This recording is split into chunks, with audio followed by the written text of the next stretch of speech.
Ambassador Zara Chen walked through the great halls of the Galactic Concordat. Her soft shoes made no sound on the smooth crystal floor. Around her, beings from hundreds of worlds moved with purpose. Some had 4 arms, others had tentacles instead of legs. A few floated in the air using wings that sparkled like diamonds. But they all shared one thing in common.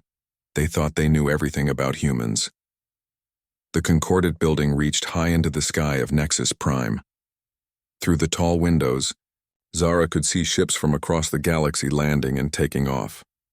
Each one carried diplomats, traders, and scientists. For 5,000 years, this place had been the center of galactic peace. Today, that peace was about to end. Zara entered the main council chamber. The room was huge, with seats for representatives from all 847 member species. Most of the seats were filled today. Word had spread quickly about what the Vorthak were planning to announce. Everyone wanted to see what would happen to the humans. The peaceful little humans, Zara heard someone whisper. She smiled but kept walking to her seat. It was marked with Earth's symbol, a simple blue and green circle. Such a small, quiet symbol compared to the war banners and fierce emblems of other species. The Vorthak delegation sat across from her. They were a proud warrior race, tall and covered in thick armor that looked like it had grown from their skin. Their leader, War Chief Thrax, stood nearly 3 meters tall. His 4 arms each ended in claws that could tear through metal. Beside him sat representatives from 11 other warrior species. Together they called themselves the Vorthak Hegemony. For the past 100 years, the hegemony had been growing stronger. They had taken over 12 star systems. They enslaved any species they found too weak to fight back. The Concordat always complained, but never did anything real to stop them. After all, what could they do? The hegemony had the strongest military in the galaxy. The session will now begin, announced Speaker Vex, a tall being with skin like living metal. War Chief Thrax has requested to make a statement. Thrax stood up. His voice was deep and rough, like stones grinding together. Members of the Concordat, we come before you today to announce our final solution to the galaxy's weakness problem. The chamber grew quiet. Even the translators seemed to whisper. For too long, weak species have held back the strong. They waste resources on art and philosophy. They fill space with their useless colonies. They make the galaxy soft. Thrax's forearms spread wide. We will clean the galaxy. We will remove the weak so the strong can grow. A few representatives shifted in their seats. No one spoke up. They never did when the Vorthak made their threats. We begin with the weakest species of all, Thrax continued. His small black eyes found Zara. The humans gave up war 5,000 years ago. They have no weapons, no armies, no courage. They are exactly what is wrong with this galaxy. Murmurs filled the chamber. Some aliens looked at Zara with pity. Others seemed embarrassed for her. A few even nodded, agreeing with the war chief. In one galactic standard week, the hegemony will begin removing human colonies from space. Any humans who resist will be eliminated. Those who surrender will be relocated to work camps. This is not a request. This is a statement of fact. Thrax sat down. The chamber buzzed with quiet conversations. Speaker Vex looked uncomfortable. Does the human representative wish to respond? Zara stood up slowly. She was much smaller than Thrax, barely reaching his chest even when he was sitting. Her voice was soft and calm. I thank War Chief Thrax for his direct communication. Humanity appreciates knowing where we stand. Some aliens looked surprised. They expected her to beg or cry or make angry protests. Instead, Zara sounded almost amused. I request one galactic standard week to organize evacuation procedures for our colonies. We will need time to contact our scattered populations and arrange transport. Thrax laughed, a sound like metal being crushed. See, they do not even try to fight. They accept their fate like the weak creatures they are. We are a practical people, Zara replied. We see no point in making threats we cannot back up. More laughter came from the hegemony section. Other aliens looked away, embarrassed by the display. A few species that had been friendly with humans over the centuries seemed genuinely sad. 1 week, Thrax agreed. After that, any human found in space will be destroyed. Understood, Zara said. She gathered her simple bag and walked toward the exit. As she passed other representatives, some reached out to touch her arm or whisper apologies. She smiled and nodded to each one. Ambassador Kelvin from the Altair Republic stopped her at the door. His blue skin was pale with worry. Zara, my people are sorry. If we could help. You have been good friends, Kelvin. Remember that friendship in the days to come. Something in her tone made him step back. For just a moment, Kelvin saw something different in her eyes, something that reminded him of old stories about humans from long ago. But then Zara smiled her gentle smile and the moment passed. Outside the chamber, Zara walked to a private communication booth. These small rooms were scattered throughout the building for delegates to make private calls home. She sealed the door and activated the privacy shields. Then she pulled out a device that looked like an old-fashioned Earth compass. The device was covered in dust. It had not been used in 5,000 years. Zara wiped it clean and pressed a sequence of buttons. The device hummed to life, its display showing coordinates scattered across the galaxy. Every dot represented a human world. Every world was about to receive the same message. Zara spoke 3 words into the device. Protocol Omega, activated. Far across the galaxy, the message traveled faster than any known communication system. It reached Earth first, where it was received in a bunker buried 5 kilometers beneath the North American continent. The bunker had been sealed since the Great Peace began. Now ancient computers awakened from their long sleep. The message reached New Terra, a farming world where millions of humans grew food for half the galaxy. In hidden chambers beneath grain silos and processing plants, weapon systems powered up for the first time in millennia. It reached Harmony Station, a research facility studying alien cultures. The station's true purpose had been forgotten by everyone except a few keepers of old secrets. Those keepers now opened sealed orders that had waited 5,000 years. On Peaceful Harbor, a trading post where humans helped alien merchants conduct business, cargo containers marked with ancient symbols began to unlock. Inside were not trade goods but equipment that had been carefully maintained and waiting for this day. The message reached 847 human worlds, stations, and outposts. On each one, people who had lived quiet lives as farmers, teachers, artists, and merchants received coded instructions. They had always known this day might come. Their grandparents had prepared them. Their great-grandparents had prepared them. For 5,000 years, every human born had been prepared for the day the peace ended. Back on Nexus Prime, Zara Chen walked through the station's commercial district. Aliens from across the galaxy shopped, ate, and conducted business.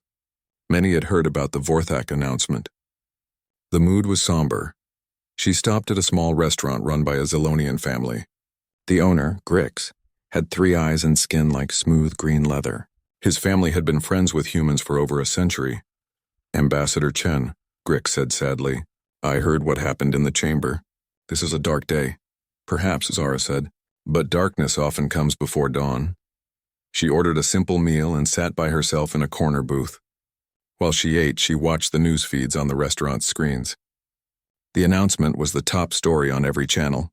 Military analysts discussed how quickly the Vorthak could eliminate human resistance. Most agreed it would be over in days, maybe hours. The humans never developed significant military technology, one expert explained. They focused on art, science, and philosophy instead. They have some small patrol ships for keeping trade routes clear of pirates, but nothing that could stand against a real military force. Another expert nodded. Their colonies are mostly agricultural and research facilities. They've never needed defenses because they've never made enemies. In many ways, their peaceful nature was their greatest strength. Now it will be their downfall. Zara continued eating while the experts discussed humanity's fate.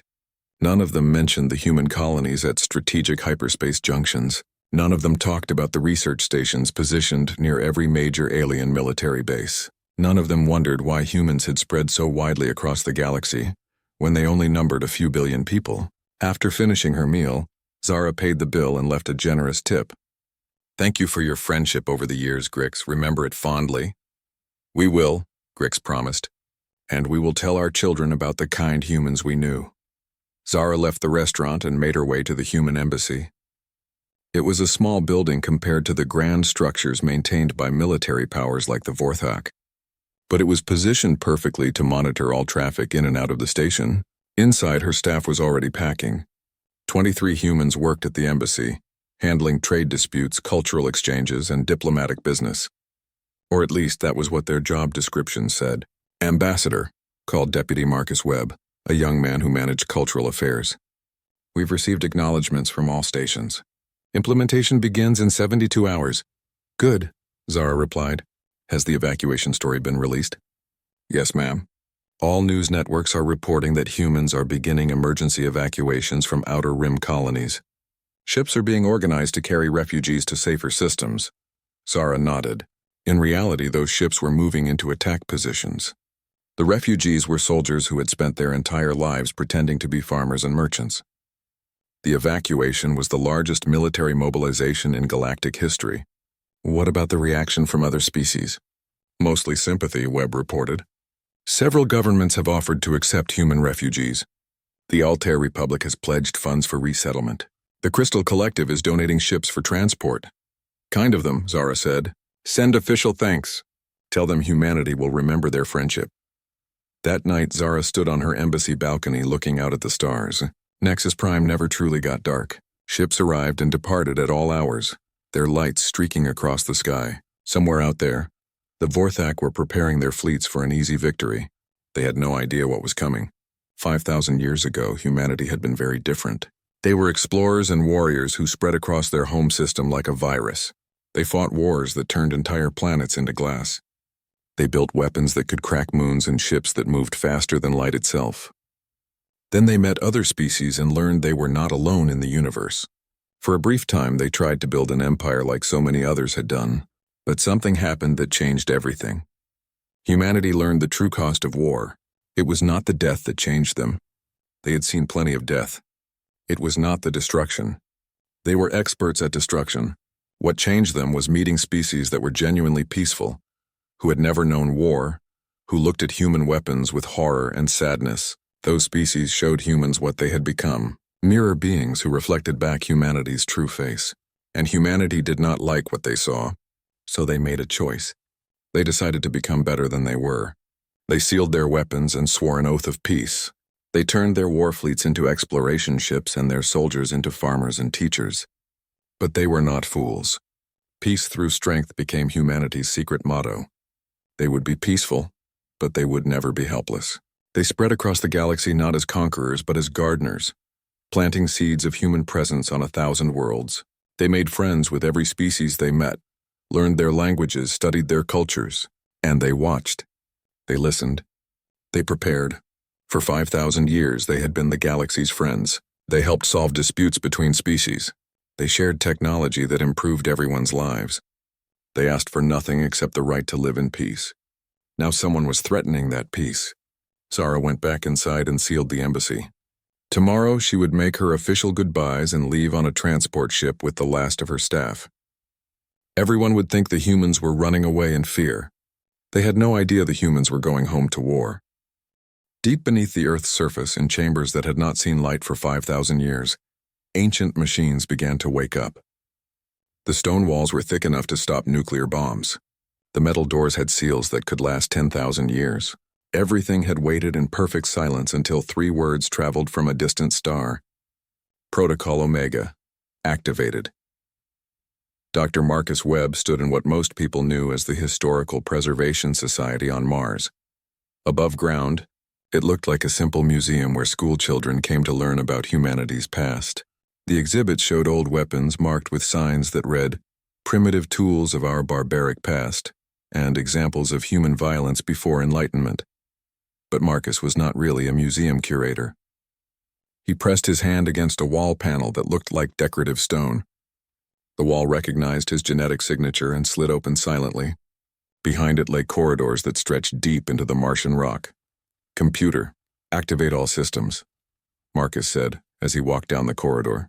"Authorization Webb Marcus. Director level. Omega Protocol confirmed." "Welcome back, Director Webb," replied a voice that had not spoken in 5 millennia. "All systems responding. Current status hibernation protocols complete. All equipment at 100% readiness." Marcus smiled grimly. His grandfather had been the last person to walk these halls when the Great Peace began. His family had guarded the secret through 200 generations. Today the wait was over. The corridor opened into a vast chamber carved from solid rock. Rows of objects filled the space, each one covered by energy fields that kept them in perfect condition.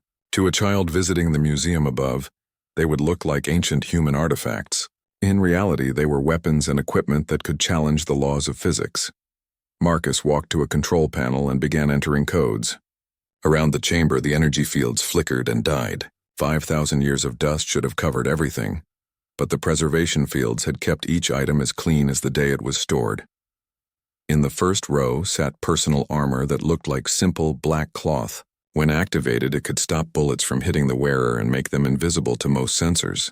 In the second row were weapons that looked like metal sticks but could cut through starship hulls. The third row held communication devices that could reach anywhere, in the galaxy, instantly without any chance of being detected. But these were just the small items. Marcus walked to the center of the chamber where a circular platform waited. He stepped onto it and spoke. "Transport to command level." The platform lifted him up through layers of rock to a chamber that was even larger. Here, displays showed every human world in the galaxy. Green lights marked colonies, yellow lights marked trading posts, and red lights marked military installations that officially did not exist. "Report status of all facilities," Marcus ordered.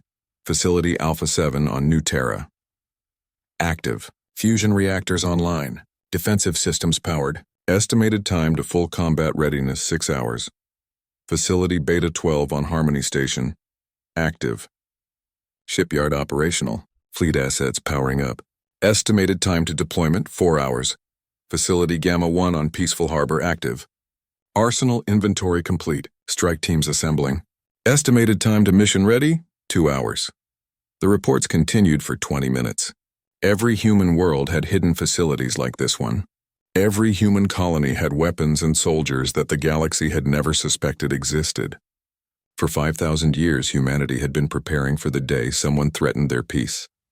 Marcus activated a communication channel that reached every human commander in the galaxy. "All stations, this is Control. Protocol Omega is in effect. You know your missions. You know what's at stake. Humanity has chosen peace for 5 millennia. Today we choose war, far across the galaxy." Commander Sarah Martinez received the message in her office on the ship Humanity's Folly. To anyone visiting, it looked like a museum piece orbiting Earth. Tour groups came aboard to see how humans used to build warships before they became civilized. The guides always pointed out how primitive and crude the old human technology was compared to modern alien designs. Sarah had given those tours herself for the past 30 years. She would smile and explain to alien visitors how humans had been so backward and violent. She showed them the ship's weapons and described them as barely functional. Relics from our shameful past. What she never mentioned was that every primitive weapon was actually more advanced than anything the modern galaxy possessed. The ship's armor looked simple, but it could absorb energy blasts that would vaporize a mountain. The engines appeared outdated, but they could push the ship faster than any vessel in known space. "Computer and museum protocols," Sarah commanded. "Begin combat preparations." "Acknowledged, Commander." Activating true systems. The ship began to change. Panels that looked like they were falling apart revealed themselves to be sophisticated displays. Weapons that seemed barely held together shifted and realigned into configurations that would make alien engineers weep. The bridge, which had appeared cramped and primitive, expanded as hidden sections opened. Most importantly, the ship's crew stopped pretending to be museum guides and revealed their true nature as the most experienced military force in galactic history. "Status report," Sarah ordered as her officers took their real positions. "All systems optimal," reported her first officer. "Weapons charged and ready. Shields at maximum. Crew at battle stations." "Communication from Earth Command coming in," announced the communications officer. Sarah nodded. On screen, the image of Admiral Rebecca Stone appeared. She was an old woman now, but her eyes still held the fire that had made her humanity's greatest military leader. Officially, she had died 20 years ago. In reality, she had been commanding humanity's secret defense forces from a hidden base in Earth's ocean depths. "Sarah, good to see you're ready," Admiral Stone said. "Intelligence reports indicate the Vorthak fleet will reach Sol system in 18 hours. Are you prepared to give them a proper welcome?" "More than prepared," Sarah replied. "The museum piece is ready to remind the galaxy what human warships can really do." "Good. Remember, we're not trying to conquer anyone. We just need to make it very clear what happens to anyone who threatens human civilians." Similar conversations were happening across the galaxy. Captain Elena Vasquez activated the true systems of her cargo hauler Peaceful Dreams. For decades, she had carried trade goods between human and alien worlds. Other ship captains often joked about her oversized cargo holds and excessive power systems. They thought humans just built things inefficiently. They never realized that those cargo holds contained enough firepower to level a city, and those excessive power systems could charge weapons that bent space-time itself. "All crew, this is the captain," Elena announced. "Stop pretending to be merchants. Time to remember what we really are." Throughout her ship, people who had spent years acting as cargo handlers and engineers revealed military training that put elite alien forces to shame. They moved with precision that came from constant practice in secret. Every human civilian ship in space was doing the same thing. On the surface of New Terra, farmer Jake Morrison walked into his grain storage facility. His family had grown food for alien worlds for 3 generations. His neighbors all thought he was just a simple man who loved working the soil. Jake pressed his hand against what looked like a maintenance panel. The panel scanned his genetics and voice patterns. "Jake Morrison, Colonial Defense Commander. Authorization Omega-77. "Welcome, Commander," the facility computer replied. "Defensive systems ready for activation." Beneath Jake's grain silos lay a fortress that could withstand direct attacks from orbital bombardment. Hidden in his farming equipment were weapons that could shoot down spaceships from the ground. His irrigation system was actually a network of tunnels connecting to similar hidden bases across the planet. Most shocking of all, Jake's neighbors were not really neighbors. Every farm family on New Terra was actually a military unit. They had grown real food and lived real lives, but they had never forgotten their true purpose. "All families report to positions," Jake broadcast on a frequency that did not officially exist. "Time to protect the harvest." Dr. Emily Carter worked at the Harmony Research Station, where humans studied alien cultures and languages. She was known across the galaxy as an expert on xenobiology. Universities competed to have her speak at their conferences. Her research papers were read by millions of beings who wanted to understand how different species could live together in peace. What those millions did not know was that Emily's real specialty was not friendship between species. Her true expertise was in the psychology of warfare. "Computer, activate Black Files protocol," Emily commanded in her private laboratory. Black Files activated. All data restrictions removed. Emily's laboratory changed from a place of peaceful research to a center for psychological warfare that could break enemy morale without firing a shot. For 5,000 years, she and others like her had been studying every species in the galaxy. They knew which fears kept aliens awake at night. They knew which cultural symbols would terrify them. They knew exactly how to make proud warriors doubt themselves. "Begin transmission of Package Alpha to all Vorthak frequencies," Emily ordered. Package Alpha transmitted. Psychological impact estimated at 73% effectiveness. Across Vorthak space, warriors began receiving messages that seemed innocent, but carried deeper meanings that struck at the core of their beliefs. Images that reminded them of childhood nightmares. Sounds that made their battle-hardened veterans feel sudden fear. Stories that made them question whether they were truly as strong as they believed. The humans were not just awakening their weapons. They were awakening their understanding of how to win wars without destroying everything they wanted to protect. On Earth itself, President Michael Zhang stood in an office that looked exactly like what people expected from the leader of a peaceful species. Simple furniture, artwork from across the galaxy, and windows that looked out on gardens where children played. But when he spoke the activation codes, hidden panels revealed screens showing military operations across known space. The garden outside was actually a carefully disguised command center, where humanity's best strategic minds had been waiting for this moment. "All commanders, this is President Zhang. For 5,000 years we have kept the peace because we remembered the cost of war. Today someone has decided our peace was weakness. They are about to learn the difference between choosing peace and being forced into it." Reports flooded in from across the galaxy. Human agricultural worlds were revealing defensive systems that could stop invasion fleets. Human research stations were activating sensors that could track every enemy ship in their regions of space. Human trading posts were opening weapon stores that had been disguised as cargo containers. Most importantly, human civilians throughout alien space were revealing themselves to be intelligence operatives who had spent lifetimes gathering information about potential enemies. The galaxy was about to discover that humanity had never really given up war. They had just become so good at it that they could fight without anyone realizing a war was happening. For 5 millennia, they had been playing a game of chess where their opponents did not even know they were pieces on the board. In 18 hours, the Vorthak fleet would reach Sol system expecting to find helpless humans begging for mercy. Instead, they would find themselves facing an enemy that had been preparing for this exact battle, since before their civilization had learned to make fire. The awakening was complete. Humanity's long peace was over. The real war was about to begin. The Vorthak fleet arrived at the edge of Sol system exactly on schedule. Warchief Thrax stood on the bridge of his flagship Bloodclaw, watching his tactical displays with satisfaction. 1,200 ships stretched out behind him in perfect battle formation. It was the largest military force ever assembled in galactic history. "Forward scouts report no defensive positions," announced his tactical officer. "The inner system appears completely undefended." Thrax laughed, showing teeth that could crush metal. "Of course it is undefended. The humans probably evacuated their entire population rather than face us. Scan for evacuation ships so we can destroy them." "Sir, sensors are detecting some ships near the 4th planet, but they appear to be cargo vessels and passenger transports." "Perfect. We will destroy them first, then glass the human homeworld. Let this be a lesson to every weak species in the galaxy." The Vorthak fleet began moving toward Mars, where their sensors showed a cluster of human ships. Thrax expected to find terrified civilians trying to escape. Instead, as his fleet came closer, something strange happened. "Sir," the sensor officer called out, his voice confused. "Those cargo ships, they're not running away." "What do you mean?" "They're turning toward us. And, sir, they're powering weapons." Thrax stared at his display. The signature was impossible.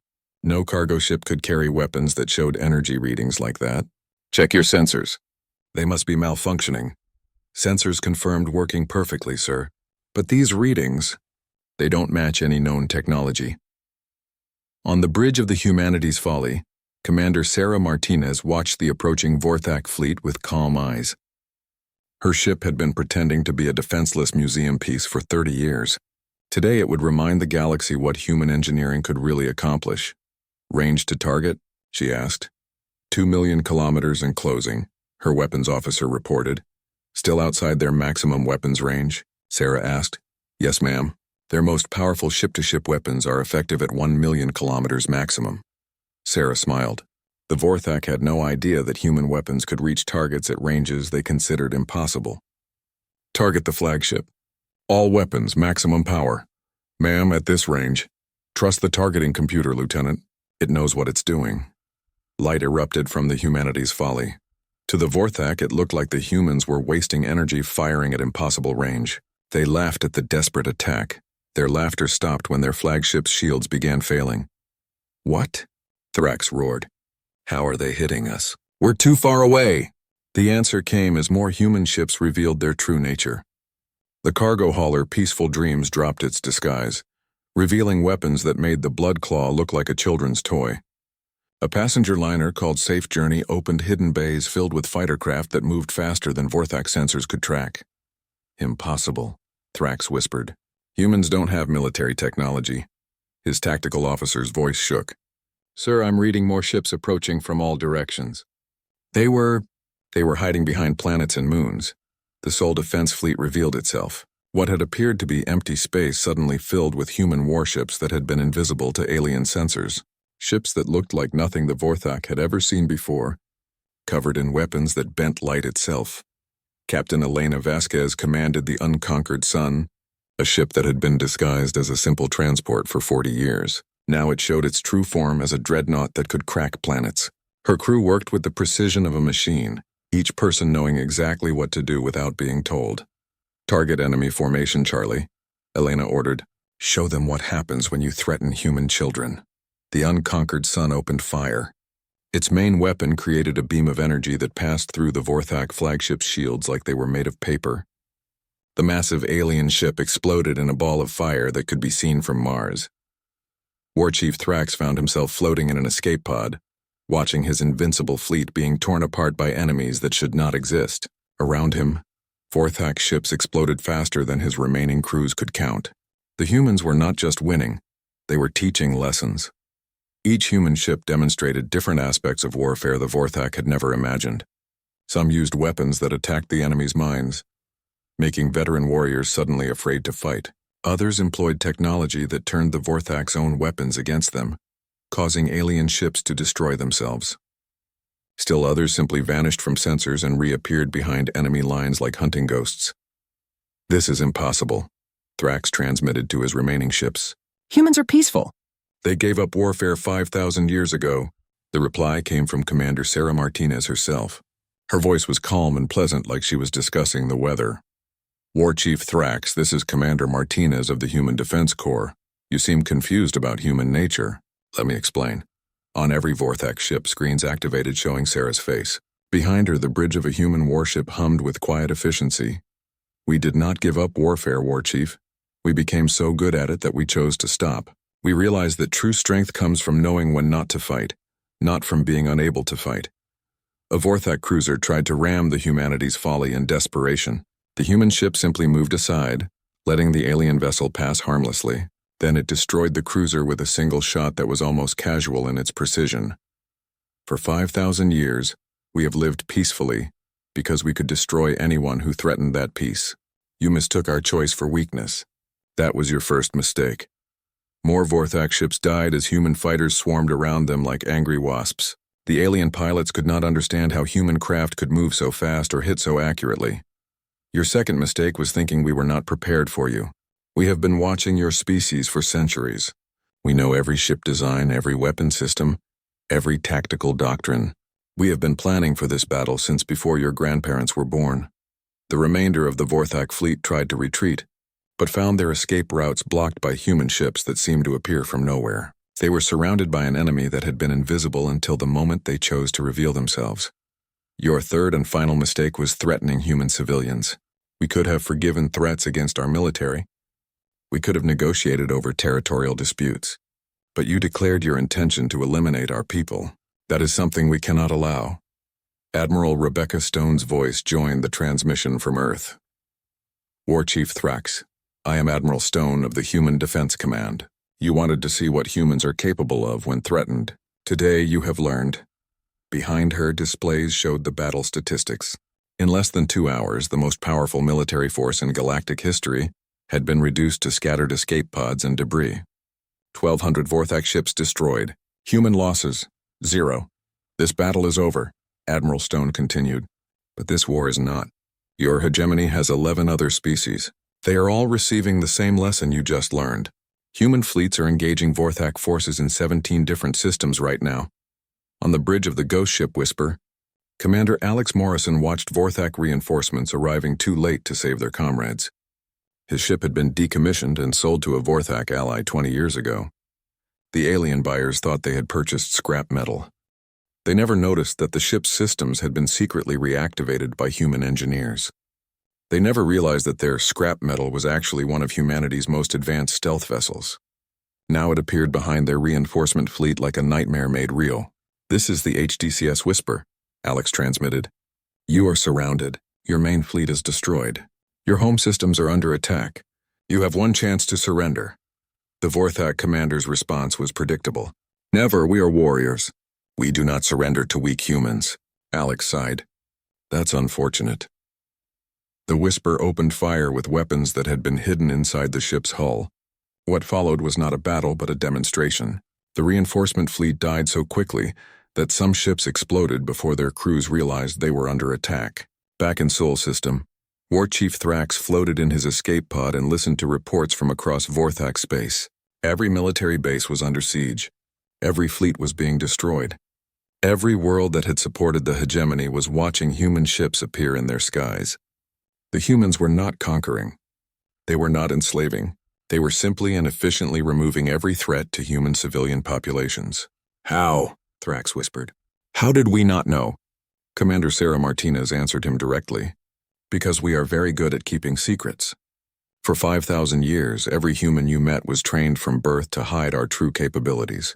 Every farmer, every trader, every diplomat, every artist, all of them were also soldiers waiting for someone to threaten humanity." Dr. Emily Carter's voice joined from the Harmony Research Station. "War Chief, I have spent my career studying Vorthak psychology. I know that your species respects only strength. Today you have seen true strength. The question now is, will you learn from it? On screens throughout the Vorthak fleet, she displayed images that struck at the core of their warrior culture. Pictures of human children playing in gardens while invisible guardians watched from the shadows. Images of human artists creating beautiful sculptures while weapons capable of destroying worlds remained safely hidden. Videos of human farmers growing food while warrior farmers tended to defenses that could stop any invasion. This is what strength truly looks like, Emily explained. Not the need to prove your power by destroying others, but the choice to use your power to protect what you love. War Chief Thrax stared at the images in horror and wonder. His species had built their entire culture around the idea that strength meant conquest. They had never imagined that the strongest beings in the galaxy might choose to appear weak. What do you want from us? He asked. Admiral Stone's image appeared on his pod screen. What we have always wanted, War Chief. Peace. But now you understand that our peace has always been protected by our strength. You can choose to be part of that peace, or you can continue learning about our strength. Around Sol System, human ships began powering down their weapons. The lesson was over. The Vorthak fleet was defeated. But more importantly, the galaxy had been reminded of something it had forgotten for 5,000 years. Humanity had never been weak. They had simply been strong enough to choose gentleness. The message was already spreading to every corner of known space. The humans were back at war, and war was what they did best. The news of the Sol System battle spread across the galaxy faster than light itself. Every species that had thought they understood humanity suddenly realized they knew nothing at all. The Vorthak hegemony, which had seemed unstoppable just days before, was now sending desperate calls for help to anyone who would listen. General Krex of the Saurian Empire received one such call while eating breakfast at his military headquarters. The Saurians had been allies of the Vorthak for 2 centuries, sharing technology and battle tactics. They considered themselves almost as strong as the hegemony itself. General, his communications officer interrupted. War Chief Thrax is requesting immediate military assistance. He says the humans have some kind of secret weapons. General Krex laughed, spraying bits of his breakfast across the table. Secret weapons? The humans? They probably converted some cargo ships and got lucky. Send 3 battle groups to Sol System. We'll show these peaceful gardeners what real military force looks like. 4 hours later, General Krex was not laughing anymore. What do you mean they're gone? He demanded. Sir, all 3 battle groups have stopped responding. Last transmission was from Battle Group. Alpha reporting strange ships appearing from nowhere. Then silence, General. Krex stared at the tactical display showing empty space, where his fleets should have been. 600 of his best ships, commanded by his most experienced officers, had simply vanished. Get me a direct line to our spy network in human space, he ordered. I want to know what really happened out there. The answer came back within an hour, and it made General Krex's blood run cold. Sir, his intelligence chief reported, his voice shaking. Our spy network is gone. What do you mean gone? Every agent we had in human territory, every listening post, every hidden observer, they're all dead or missing. But sir, that's not the worst part. What could be worse? The humans knew about all of them. They've been feeding our spies false information for decades. Everything we thought we knew about human capabilities was lies they wanted us to believe. Meanwhile, deep inside Saurian space, Colonel Janet Hayes sat in what appeared to be a small trading post, selling Earth vegetables to alien customers. She had been running this little shop for 15 years, known to her neighbors as a friendly human merchant who made the best fruit salad in 3-star systems. In reality, Janet was the commanding officer of Deep Strike Team 7. Her trading post was actually a command center that had been monitoring Saurian military communications for over a decade. The vegetables she sold were real, but they also contained microscopic transmitters that allowed her to track the movement of supplies throughout the Saurian Empire. All units, this is Control. Janet spoke into a device that looked like a kitchen timer. Phase 2 is authorized. Let's remind our customers what we really sell here. Throughout Saurian space, dozens of similar businesses activated their true purposes. A human restaurant became a command post for psychological warfare. A human school turned into a communications hub that could intercept any signal in the Empire. A human hospital revealed itself to be a center for biological warfare that could target specific, alien genetic markers. But the most shocking revelation was on the Saurian homeworld. Itself Ambassador David Park had represented humanity on the Saurian capital for 20 years. He was well liked by the locals, famous for his charity work helping Saurian orphans. He had personally donated millions of credits to build schools and hospitals. What the Saurians did not know was that every school and hospital he built contained hidden surveillance equipment. Every charity event he organized allowed him to map the planet's defenses. Every friend he made became an unwilling source of intelligence about military secrets. Computer, activate Trojan Horse protocols. David spoke to his embassy's systems. Trojan Horse protocols activated. All embedded systems coming online. Across the Saurian homeworld, infrastructure that humans had helped build over the decades suddenly revealed hidden purposes. Communication networks designed by human engineers contained backdoors that gave humans control over all planetary communications. Power plants built with human assistance could be shut down remotely. Even the planet's defensive satellites, which used human-made components, could be turned against their owners. "This is impossible," General Krex whispered as reports flooded in from across his empire. "How could they have infiltrated us so completely?" The answer came from Admiral Rebecca Stone herself. Her face appeared on every screen in the Saurian Military Command Center. "General Krex," she said with a pleasant smile, "I hope you're having a good day. I wanted to personally thank you for your cooperation over the years." "Cooperation?" Krex sputtered. "We've been enemies." "Oh no, General. You've been our customers. Every piece of technology you bought from human companies contained our monitoring systems. Every human you hired as an advisor reported back to us. Every time you shared intelligence with the Vorthak, you were sharing it with us too." Behind Admiral Stone, displays showed detailed maps of every Saurian military base, complete with guard rotations, weapon placements, and structural weaknesses. For 5,000 years, humanity has been preparing for the day someone would threaten our people. We've infiltrated every major civilization in the galaxy. We know your military codes, your supply routes, your strategic plans. We know which officers can be bribed and which ones actually believe in their cause. General Krex realized with growing horror that humanity had not just been preparing for war, they had been preparing for this specific war against these specific enemies. "What do you want?" he asked. "The same thing we've always wanted," Admiral Stone replied. "Peace. But since you chose to support those who would destroy human children, you need to understand the consequences of that choice." The consequences became clear over the next few hours. Commander Lisa Zhang led the Ghost Fleet's assault on the Saurian naval yards at Kepler Station.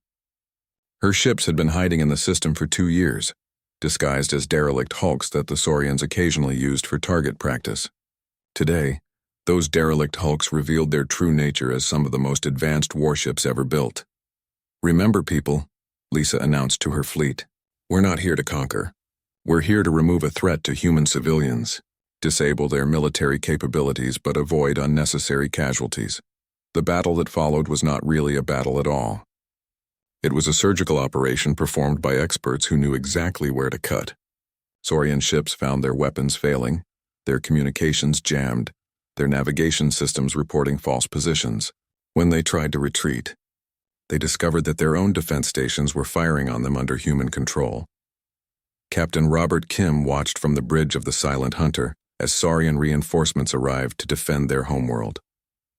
His ship had been destroyed in a battle with pirates 5 years earlier. The Saurians had even attended the memorial service for his dead crew. "Sir," his tactical officer reported, "enemy reinforcements are demanding to know who we are." "Tell them we're ghosts," Robert replied. Ghosts of every human they thought was helpless. The psychological effect of fighting enemies who were supposed to be dead was devastating. Saurian crews began to panic, convinced they were being attacked by supernatural forces. Some ships surrendered without firing a shot. Others tried to retreat but found their escape routes blocked by more ghost ships. On the planet below, David Park walked calmly through the Saurian capital as defense sirens wailed overhead. Citizens who had known him as a kind ambassador stared in shock as human soldiers emerged from buildings they had thought were innocent businesses. "Don't be afraid," David announced over the city's communication system, which was now under human control. "We're not here to hurt anyone.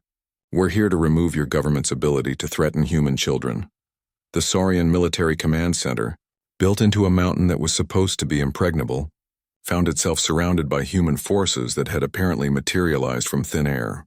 In reality, they had been living in the city for years, working as teachers, doctors, shopkeepers, and maintenance workers. General Krex watched his entire empire collapse in less than 6 hours. Every military base captured or destroyed. Every fleet defeated or scattered. Every weapon system turned against itself. And through it all, the humans remained terrifyingly polite. "General," David Park's voice came through his personal communicator. "I'm in your lobby. May I come up? I think we should discuss terms." Krex looked at his security monitors and saw the human ambassador standing calmly in the building's main entrance. Behind him, Saurian soldiers lay unconscious on the floor, apparently unharmed but completely helpless. "How?" Krex asked when David entered his office. "How did you do this?" David sat down and poured himself a cup of tea from Krex's personal supply. "Time, patience, and very careful planning. Also, you should know that this tea has been keeping us informed about your health and stress levels for the past 3 years." Krex stared at his teacup in horror. "You've been poisoning me?" "Oh no," David assured him. "Just monitoring. The nanoscale sensors in the tea leaves are completely harmless. They just tell us when you're lying, when you're afraid, and when you're planning something we need to know about." Similar scenes were playing out across the galaxy as humanity revealed the true extent of their infiltration. The Christine Collective discovered that their entire communication network had been designed by humans and could be controlled remotely. The Metallic Brotherhood found that their robot armies contained human-made components that could shut them down with a single signal. Most shocking of all was the revelation on the Vorthak homeworld itself. War Chief Thrax, now a prisoner on his own planet, watched human forces occupy every major city without firing a shot. The warriors he had commanded for decades stood motionless, their weapons powered down by human technology they didn't even know they were carrying. "This is impossible," he repeated for the 100th time. "How could you have infiltrated us so completely? We trust no one. We work with no outsiders." Captain Maria Santos, commander of the Human Occupation Force, smiled sadly. "War Chief, who do you think built the weapons you used to conquer 12 star systems? Who designed the armor that made your warriors feel invincible? Who created the communication systems that coordinated your fleets?" Thrax's face went pale as the truth hit him. "Human companies, but you were just contractors. Just businesses selling equipment.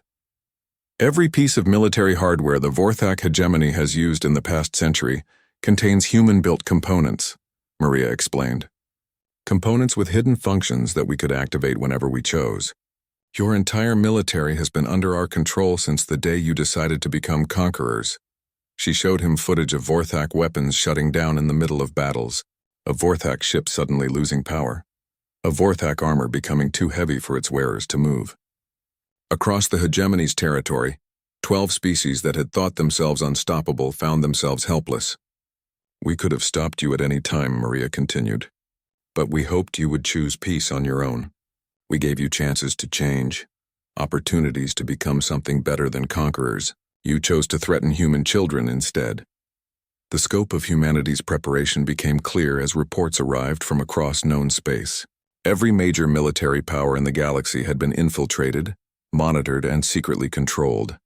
Weapons they thought belonged to them actually obeyed human commands. Ships they believed were theirs could be disabled by signals from human operators. For 5,000 years, humanity had been the galaxy's gardeners, farmers, and friends. But they had also been its watchers, its hidden guardians, and its secret masters. The hunters had become the hunted, and they never even knew the hunt had begun.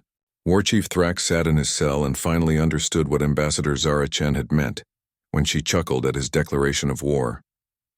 Humanity hadn't been laughing at the threat. They had been laughing at how long it took their enemies to realize they were already defeated. Ambassador Zara Chen stood once again in the great halls of the Galactic Concordat. 3 months had passed since the Vorthak declared war on humanity. The same crystal floors gleamed under the same artificial suns. But everything else had changed forever. The seats that once held representatives from the Vorthak hegemony were now occupied by different beings entirely. Where War Chief Thrax had once sat making threats, a humble Vorthak teacher named Kelix now served as his species' new ambassador. The warrior's armor had been replaced by simple robes. The claws that had terrorized a dozen species were now used to tend a small garden outside the assembly hall. The reformed Vorthak Republic wishes to present its annual peace dividend, Kellex announced in a voice that would have been unthinkable from his predecessor. Our former military budget has been redirected to education and infrastructure development for species we previously harmed. Similar announcements came from across the galaxy. The Saurian Empire had become the Saurian Commonwealth, its military forces transformed into exploration and rescue services. The Christine Collective had disbanded their slave armies and begun paying wages to workers they had previously owned. Every species that had supported the hegemony's war was now competing to demonstrate their commitment to peace. Zara listened to each report with the same gentle smile she had worn for decades. But now everyone in the chamber understood what that smile really meant. It was not the expression of a helpless victim. It was the quiet confidence of someone who knew exactly how much power she represented. "Does the human representative wish to comment on these developments?" asked Speaker Vex, whose metal skin seemed to reflect light differently these days. Even he had been changed by learning the truth about humanity. Zara stood up slowly, just as she had 3 months ago. "Humanity is pleased to see our galactic neighbors choosing cooperation over conquest. We have always believed that peace is possible when all parties understand the true cost of war." The chamber remained silent. 3 months ago, aliens had whispered and muttered when humans spoke. Now they listened with the attention usually reserved for natural disasters or divine pronouncements. "We would like to announce that human colonies are resuming normal operations," Zara continued. "Our agricultural worlds are once again producing food for export. Our research stations are sharing scientific discoveries. Our trading posts are open to all species who come in friendship." What she did not mention, but everyone understood, was that those same colonies could become fortresses in hours. Those research stations could track any ship in the galaxy. Those trading posts could become weapons depots with a single coded transmission. After the session, Zara walked through the commercial district just as she had months before. But now the aliens she passed looked at her with expressions that mixed respect, fear, and something approaching worship. Children of various species stopped playing when she passed, staring at the small human woman who represented the most powerful military force in galactic history. She stopped at the same Zolonian restaurant where she had eaten before the war began. Grix, the owner, greeted her with three-eyed stares that held emotions he struggled to express. "Ambassador Chen," he said carefully. We are grateful that humans chose mercy." "Mercy?" Zara seemed genuinely puzzled. "My friend, we simply chose to protect ourselves and our allies. That is what any reasonable species would do. But you could have conquered us all. You could have enslaved every world in the galaxy. Your power is beyond our understanding." Zara ordered the same simple meal she had always preferred. "Power without wisdom is just destruction, Grix. Conquest without purpose is just waste. Humanity learned long ago that ruling others through fear creates more problems than it solves." She paused to sip her drink, a local specialty that Grix had introduced her 2 years earlier. "Besides, we prefer to be gardeners rather than rulers. Gardens grow better when tended with care rather than controlled through force." On the news screens throughout the restaurant, reports continued about the transformation of galactic society. The great military buildup that had characterized the past century was reversing itself. Species that had spent fortunes on weapons were redirecting their resources toward exploration, art, and scientific research. Not because they had lost the desire to protect themselves, but because they now understood that true protection came from having friends rather than enemies.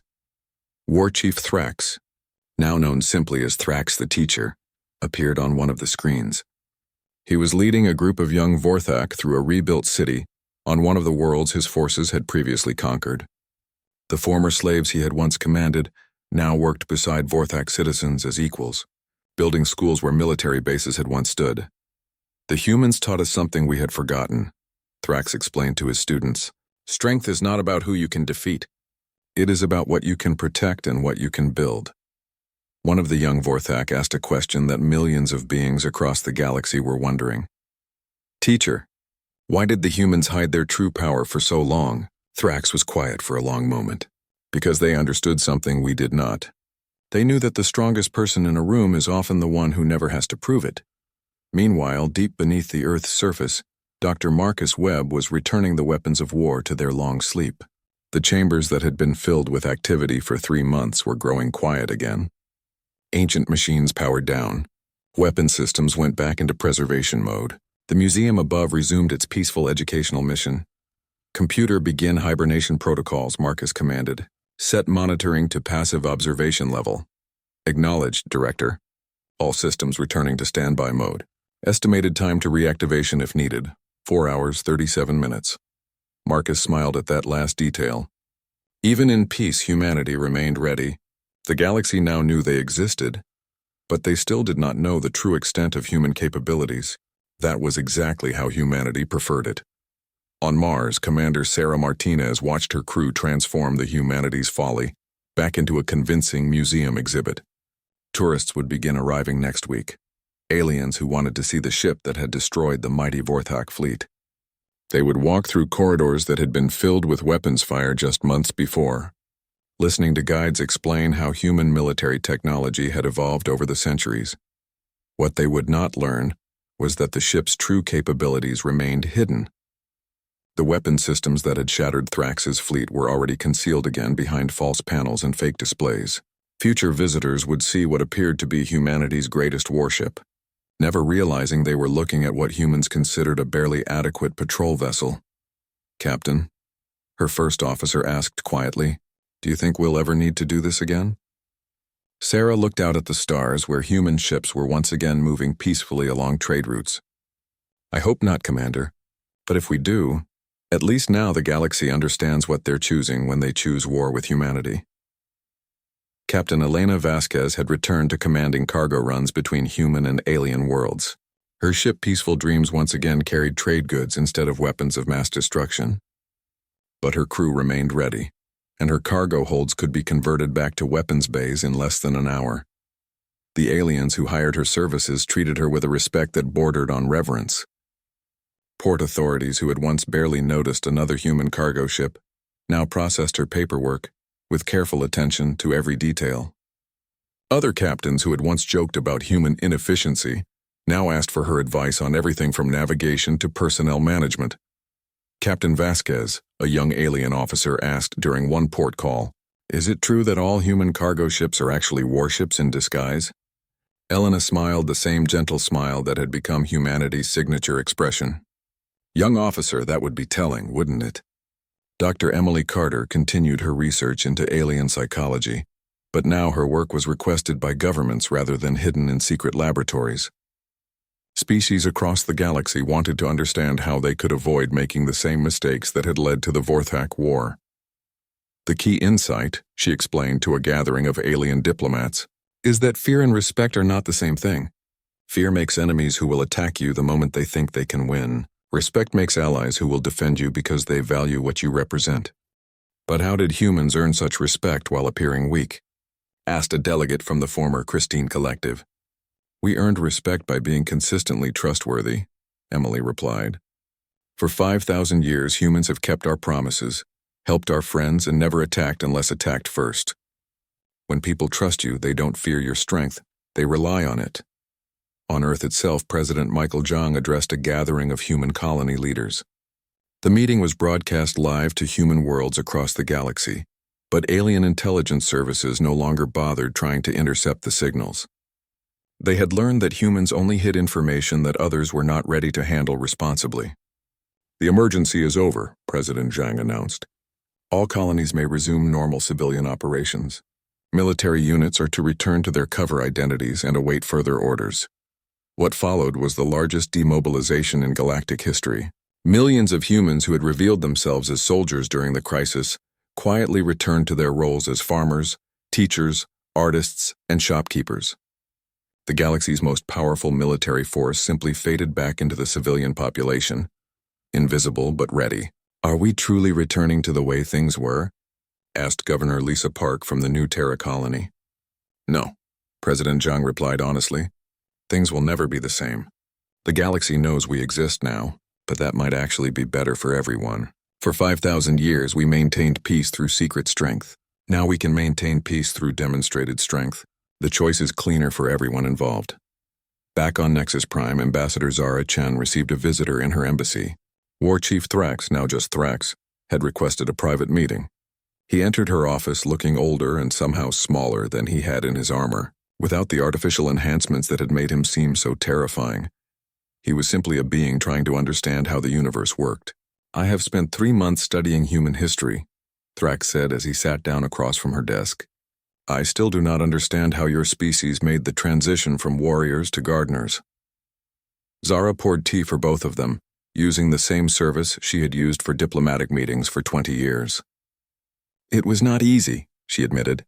"Our ancestors had to choose between becoming the galaxy's greatest threat or its greatest protector.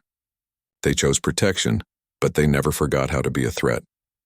The other species fear that humanity might change its mind, that you might decide conquest is easier than cooperation. Do you fear that, Thrax?" The former war chief considered the question carefully. "I fear what I do not understand. But I am beginning to understand that humans are not like other species. You do not seek to rule others because you have learned to rule yourselves." Zara nodded approvingly. That may be the wisest thing anyone has said about humanity in 5,000 years. As the months passed, galactic civilization settled into new patterns. Military budgets shrank while education and research funding expanded. Conflicts that might have led to wars were now resolved through negotiation, with human mediators often requested to ensure fair solutions. Trade increased as species no longer needed to spend resources on defense against each other. Scientific discoveries accelerated as researchers could share information without fear of military applications. Art and culture flourished as beings no longer lived under the shadow of constant warfare. The Galactic Concordat expanded its membership as species that had been afraid to join a weak organization now competed for admission to an alliance protected by humanity. The galaxy's total population grew as colonies no longer needed to be armed camps, allowing civilians to live safely on worlds that had been too dangerous to settle. But perhaps the most important change was in how species thought about strength itself. Children across the galaxy grew up learning new lessons. Strength was not about destroying enemies, but about protecting friends. Power was not about ruling others, but about helping them become their best selves. Victory was not about conquest, but about creating situations where everyone could prosper. And behind all these lessons was the quiet presence of humanity. Gardeners who had become shepherds, teachers who remained warriors, friends who were always ready to defend those they loved. Ambassador Zara Chen stood once more in the Galactic Concordat, 5 years after the war that had lasted only 3 months. The chamber was fuller now, with representatives from species that had never dared to participate in galactic politics when it was dominated by military powers. "The human delegation is pleased to announce the opening of the Terran Diplomatic Academy," she said to the assembled representatives. "We will be training the next generation of galactic diplomats in the arts of negotiation, mediation, and conflict resolution." What she did not announce was that every graduate would also receive training in intelligence analysis, psychological warfare, and strategic planning. Future diplomats would be prepared to maintain peace through understanding, but they would also be ready to defend it through force if necessary. As the session ended, Zara walked through the commercial district one final time before returning to Earth for reassignment. The same shops were there, the same vendors selling their wares. But now children of different species played together without their parents worrying about ancient hatreds or territorial disputes. She stopped at Grix's restaurant for a farewell meal. The Zolonian had learned to make Earth-style dishes over the years, and his fruit salad had become famous throughout the station. "Ambassador," Grix said as he served her meal, "will humans ever tell us the truth about your real capabilities?" Zara smiled the smile that had become humanity's signature across the galaxy. "My friend, we tell you the truth every day. We are gardeners who tend the galaxy's peace. We are teachers who help others learn wisdom. We are friends who stand beside those who share our values." She paused to taste the fruit salad, nodding approvingly at Grix's improvement in the recipe. "The only thing we keep secret is how much we're willing to sacrifice to protect what we love. And honestly, we prefer that some things remain mysteries." As her ship departed Nexus Prime for the final time, Zara looked back at the space station that had been the center of her life for 2 decades. Soon another human would take her place, continuing humanity's role as the galaxy's quiet guardians. The peace would continue stronger now because everyone understood its true foundation. Humanity had shown the galaxy that the best way to end wars was to be so prepared for them that no one would dare start them. And in proving their strength, They had finally achieved the lasting peace they had always wanted. The 5,000-year peace had ended with alien declarations of war and human Chuckles. It had been replaced by something much better. A peace built on mutual respect, protected by demonstrated strength, and maintained by the quiet confidence of those who knew exactly what they were capable of. The galaxy was finally safe, watched over by gardeners who had never forgotten how to be warriors when gardening was not enough.